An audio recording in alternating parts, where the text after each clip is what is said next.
Il y a un village de Burkina qui a été envahi ce matin très tôt avec la gendarmerie, l'armée ivoirienne, en kidnappant le chef de village de ce village-là. Et ils ont fait monter le drapeau ivoirien, enlever le drapeau de Burkina Faso. Une information grave, explosive et lourde de conséquences circule depuis ce matin dans l'espace panafricain.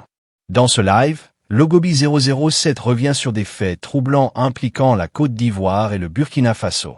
Selon ces révélations, des éléments venus de Côte d'Ivoire auraient fait irruption dans un village burkinabé, emmené un chef de village, abaissé le drapeau du Burkina Faso et hissé le drapeau ivoirien à sa place. S'agit-il d'une provocation frontalière, d'un acte de souveraineté contesté, ou d'une escalade dangereuse entre deux États frères? Dans cette vidéo, nous vous proposons de suivre l'analyse complète de Logobi 007, ses sources, ses arguments et les implications géopolitiques possibles de ces faits, qui, s'ils sont confirmés, pourraient marquer un tournant majeur dans les relations entre Abidjan et Ouagadougou. Regardez jusqu'au bout.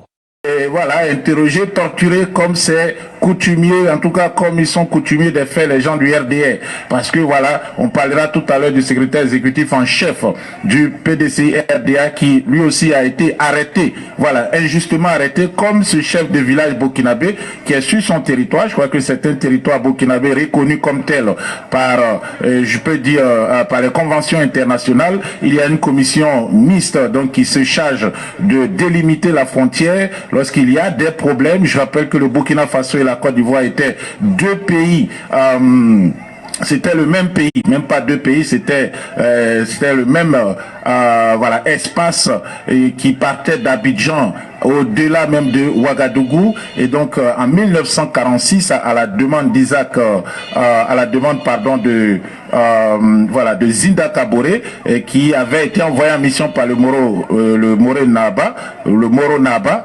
Et donc la France a accédé à donc recréer le territoire de la Haute Volta. Voilà, quelqu'un parlait là de l'hiver noir. L'hiver noir va-t-il démarrer? En tout cas, c'est la question qu'on se pose. Est-ce que l'hiver noir est donc en train de se mettre en place?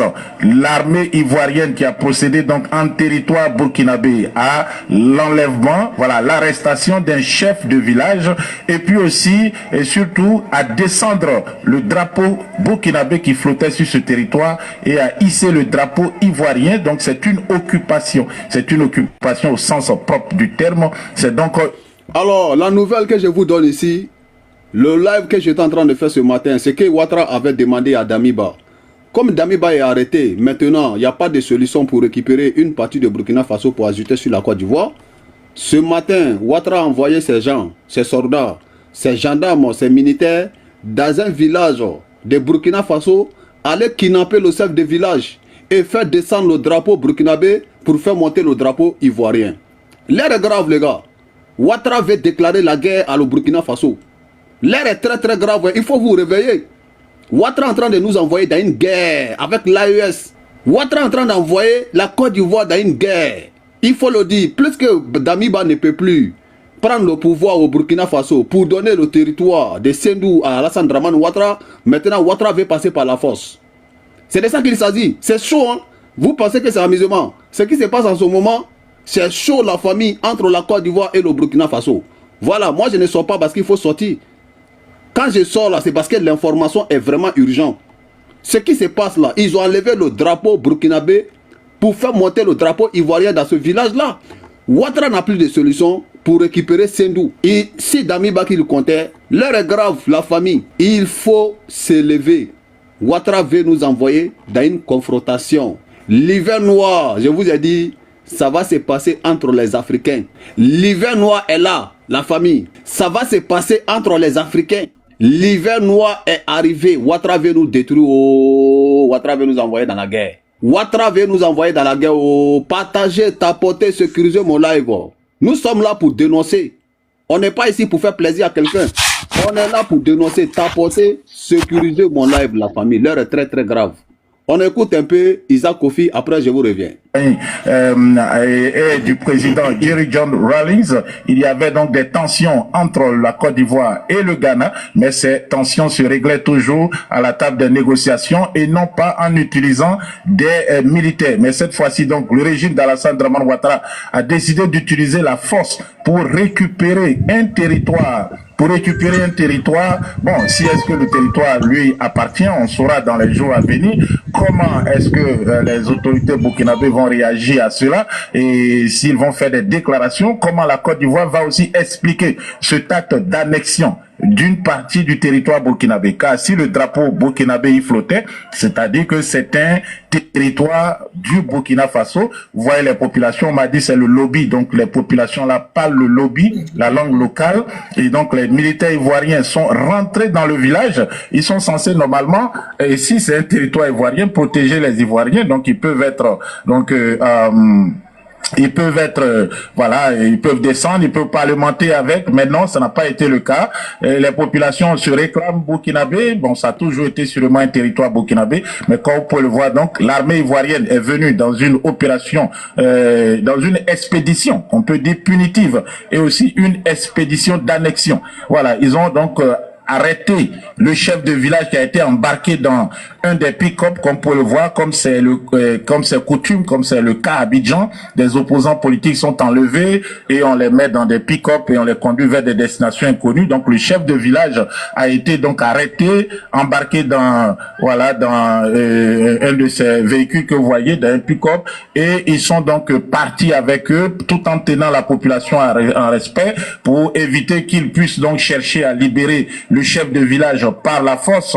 On voit donc beaucoup d'éléments casqués, armés jusqu'aux dents, avec des véhicules qui portent des 12-7 et puis se diriger en territoire ivoirien. L'autre côté, c'est la Côte d'Ivoire, normalement. Et là où la personne qui filme, là où on voit donc les populations qui manifestent, qui s'opposent à cet acte d'annexion, c'est le Burkina Faso. Donc je pense que là même c'est un territoire burkinabé, car c'est le fleuve, le Lalé-Raba, qui est donc la frontière naturelle. Mais là, la Côte d'Ivoire donc est allée sûrement au-delà du fleuve qui sépare les deux pays et a décidé donc par la force d'annexer un territoire et surtout d'enlever le chef de village qui, jusqu'au jour où nous parlons, on ignore où est-ce qu'il se trouve. Voilà, donc bienvenue à vous donc qui suivez cette information avec nous. Je profite pour dire merci à ma sœur Evelyne Quadio qui vient donc de faire don de $20 pour soutenir. Alors la famille, l'information est nouvelle. Ça vient de tomber, hein. Voilà, attendez. Il concorde des plans pour donc mettre à mal l'unité dans le pays. Ils soutiennent voilà activement les djihadistes, les terroristes qui massacrent les populations. Donc voilà, donc vous êtes donc en train de voir que les choses semblent aller très vite. Le capitaine Traoré aussi avait parlé de l'hiver noir. Est-ce que c'est l'hiver noir qui a commencé? Voilà, j'aimerais quand même dire ceci, voilà, un peu rapidement. Comment est-ce que les Burkinabés vont réagir? Voilà. Je vais laisser la possibilité à mes frères qui sont montés sur le panel de se prononcer. Ouattara est en train de nous envoyer à la guerre. Moi, je vous avais dit depuis très longtemps que, mais moi, je prends pas pour l'AES. Ah oui, je vais prendre les Kalas pour aider le Burkina Faso contre Ouattara. Ça, c'est clair. Ouattara et ses mercenaires, là, il faut les combattre. Ceux-là, ce sont des ennemis de l'Afrique. Il faut le dire, la famille. Ce sont des vrais ennemis de l'Afrique. Comme Ouattara n'a plus de possibilités pour mettre Damiba au pouvoir, maintenant, il vient nous envoyer dans l'hiver noir. L'hiver noir que le président Ibrahim Traoré a parlé, là, c'est une guerre entre les Noirs. C'est la signification des hivers noirs là. C'est ceux-là qui vont faire le combat des impérialistes sur le continent africain. C'est eux qui sont des hivers noirs. Alors, maintenant là, on va rentrer dans Bafou. C'est vrai Bafou qui va commencer. Ouattara en train de jouer avec le feu. On se lève. Voilà ce qui se passe. À peine on se lève là, on a fini l'autre live là ce matin là, où il avait demandé à Damiba de lui céder une partie du Burkina Faso qui veut rajouter sur la Côte d'Ivoire. Comme Damiba est arrêté, il n'y a plus de solution. Ouattara maintenant passe par la force. Il envoie ses soldats maintenant en terre burkinabé pour aller faire descendre le drapeau burkinabé pour faire monter le drapeau ivoirien et prendre le chef des villages pour partir avec lui. Tu cherches quoi si ce n'est pas la guerre? La famille, bonsoir à vous, bonne arrivée. Vous pouvez prendre la parole. Commencez par Royaume. Mais Lobby, merci beaucoup. Moi, j'ai vu cette information. Je me suis dit que c'était fake news. J'ai vu ça même. J'ai une page là. Donc, Lobby, tu te rappelles, il Il y a un militaire malien qui avait dit que si les morts là, Diapa Ouattara va les dire. Je ne sais pas si vous vous rappelez. Exactement. Parce que tu sais, Lorobi, on n'a qu'à se la vérité. Ouattara c'est un esclave, mais il n'a pas cherché deux chemins. Il a choisi d'être esclave et il mourra l'esclave. Il n'y a pas de débat sur lui. Lorobi, tu as l'habitude de dire un truc, que ces petits vendus là, ils n'ont qu'à arrêter de discuter les Burkinabés. Ouattara aime ce territoire, malgré il est esclave. Parce que le sang est sacré. Son père est couché à Sendou. Quand vous insultez les Burkinabés là, il ne peut pas vous dire, mais en réalité, là, il a mal. C'est un truc que tu as l'habitude de dire, mais c'est la vérité. C'est la vérité. Le sang est sacré. Même si c'est moi, ça me fait mal. Je suis président en Côte d'Ivoire, mais mon papa est couché au Burkina. Et même, il est quoi? Propriétaire terrière. C'est-à-dire que chef de village, chef de terre. Ça veut dire qu'il est originaire de là. Vous voyez comment ça fait mal? Mais qui a fait ça, Ouattara? C'est pas les Ivoiriens, c'est pas les Burkinabés, c'est le colon qui a fait ça. Maintenant, au lieu de combattre ces gens-là, il faut fédérer directement, c'est fini. Il faut fédérer comme l'AS a fait. Là, tu peux partir au Sendou, revenir à Abidjan. Si nous vont dans une fédération, est-ce qu'on va dire que tu viens de Sendou? Tu as Abidjan, tu es chez toi, tu as Sendou, tu es chez toi. Mais pour les combattre, pendant ces terres-là, ça serait chaud pour toi. Parce que le temps est passé.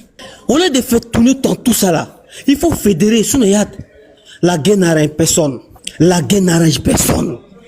Il faut éviter le pire, c'est important. Le problème là, on connaît ça quand ça commence, mais on ne connaît pas quand ça va finir.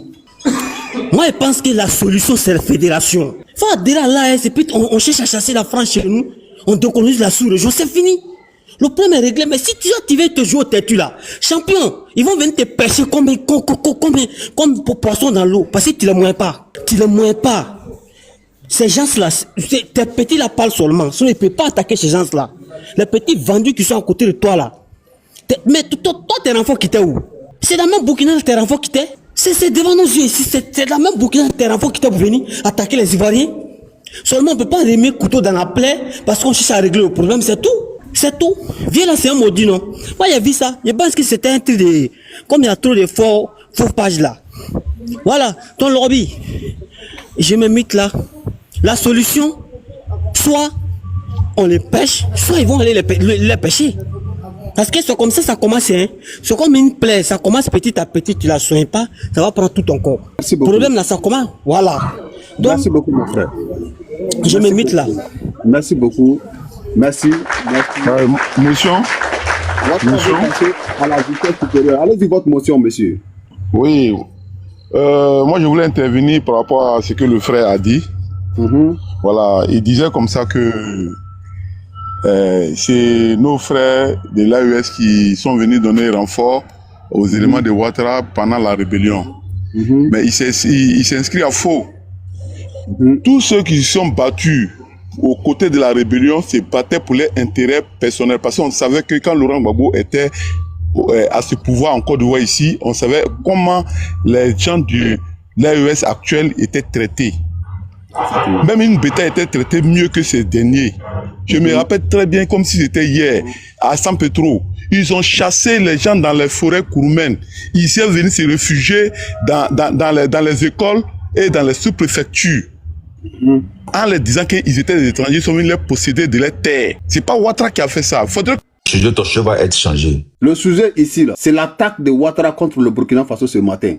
Ils sont allés prendre un chef de village et ils ont descendu le drapeau burkinabé dans ce village-là pour faire monter le drapeau ivoirien. Quand le frère dit que le renfort est quitté dans Burkina là pour venir aider Ouattara là, même si ce sont des mercenaires, mais ils sont quittés là-bas. Que ce soit des mercenaires qui sont venus aider Ouattara, ils ne sont pas venus au nom d'un État. Nous tous on le sait. Ils sont venus par eux-mêmes et ils étaient payés pour ça. Les renforts qui sont venus aider Ouattara là, ce sont ces mercenaires qu'ils ont achetés. Ils ne sont pas venus au nom d'un État. Il n'a pas dit que c'est l'État qui les a envoyés. Il a dit qu'ils viennent de là-bas. C'était ses renforts. Mais si Ouattara se retourne contre le Burkina Faso aujourd'hui, c'est grave. Donc il faut le reconnaître. Il y a un village de Burkina qui a été envahi ce matin très tôt avec la gendarmerie, l'armée ivoirienne, en kidnappant le chef de village, de ce village-là. Et ils ont fait monter le drapeau ivoirien, enlever le drapeau de Burkina Faso. Bon, sénateur, voilà ça, hein. On en encore aller, tous les cas. Mais ici, moi je n'interpelle pas ici Draman. Parce que Draman, c'est dans ça, il est né dedans et il va mourir dedans. Il faut que chacun mette dans la tête. C'est un ancien, c'est le chef des rebelles et il est né dans l'homme. Voilà. Mais ici, j'essaie d'interpeller ici les autorités burkinabées. Aujourd'hui, vous avez tout. C'est un don que Dieu vous a fait. Vous avez des appareils, vous avez des équipements, vous avez des militaires très compétents, vous avez tout. Ok. Si vraiment la vidéo que j'ai vue sur Facebook, si c'est vrai, donc c'est à vous maintenant de vous, de vous déplacer pour aller dans cet village et pour aller récupérer vos villages et pour aller récupérer le chef des villages. Vous avez des drones, vous avez plein de choses. Nous, on n'a pas de drones, on n'a rien. Donc, ce message que je donne ça à les autorités burkinabées lobby. Je vous dis, hein, et je vous répète, si Draman déclare problème entre lui et Burkinabé, en Côte d'Ivoire, il n'a pas aidé. Hein. Mais je sais où il va partir. Et je sais qui va le protéger. Ils vont le prendre dans l'avion pour fuir à lui. OK. Et c'est dans ça aussi, nous, on ne va pas se dire, hein, nous, les Ivoiriens. Draman est parti, on sait dit maintenant la réconciliation entre les Burkinabés et c'est fini. Et ça ne marchera pas en fait. Donc, ce que je vais dire encore, ça c'est mon première ouverture de parole pour que les gens puissent parler. Ils n'ont qu'à les récupérer, ils n'ont qu'à envoyer des militaires burkinabés pour aller libérer les villages, pour aller prendre maintenant, je sais, et je le connais, les militaires burkinabés, ils sont compétents, ils ont de l'appareil, ils ont plein de choses. Allez-y, prends les gens là. Ceux-là, c'est les Woubi. Il suffit qu'on envoie quelques minutes, quelques 10 personnes, 20 personnes, vous allez voir, vous allez plus les voir en fait. Et je m'arrête là, je m'arrête ici d'abord. Avant que je m'arrête encore, s'il y a des RDS qui sont montés, vous allez, tu vois, les RDS qui sont descendants, parce que vous n'allez pas parler, c'est sénateur. Merci beaucoup. Je sais de quoi je parle. Merci beaucoup. Ce matin, c'est vraiment fort, c'est urgent, parce que il faut le dire, nous sommes en train de partir vers quelque chose. L'hiver noir, que le président Ibrahim Traoré avait parlé, qu'il y a beaucoup de personnes qui vont tomber.